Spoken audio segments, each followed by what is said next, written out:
که چیرې ته په دې باندې نازېږې چې زه ورونه لرم، خو لیکن هغه ورور د مشکل په وخت کې تا سره نه ودرېږي، د مشکل په وخت کې تا سره مرسته نه وکړي، تا له تسلي در نه کړي، نو دا ورونه د یو مړي په مثال دي چې نه تا ته فایده رسولی سي نه تا ته نقصان رسولی سي.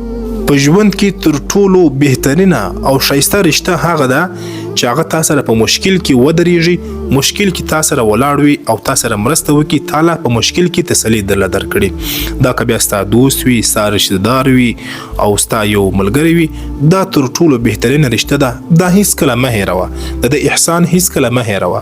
هر وخت کوشش کوه چې د احسان بدل ورلره ورکړي. همدا وجه ده چې په اسلام کې بهترینه انسان، ښه انسان هغه څوک دی چې هغه د الله د بندګانو سره ښه وي، د هغوی سره مرسته کوي، د هغوی سره د هغوی په غم کې شریک وي او د مشکل په وخت کې د هغوی سره ولاړ وي.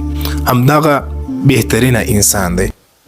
که چیرې بیا څوک تا سره احسان وکړي، احسان ورسره وکړه. که چیرې تا سره څوک ظلم وکړي، ظلم مو ورسره کوه.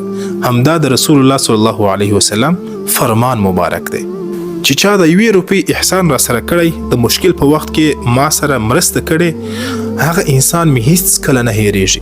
قسم بالله کله چې بیا زه دعا کوم، دعا کولو په وخت کې هغه انسان مخې ته راسي او بې اختیاره مې د دې زړه نه دا دعا ووځي چې الله دا کومه دعا چې زه د خپل ځان په حق کې کوم، هم د دغه انسان په حق کې هم دا دعا قبوله کړه چې ما سره د 1 روپۍ مرسته کړې او په مشکل کې ما سره درېدلی دی، ما سره یې مرسته کړې ده. یقینا دا یو داسې احساس دی چې دا په یو چا کې پکښې وي. الله رب العزت په موږ تاسو کې هم داسې احساس پیدا کړي.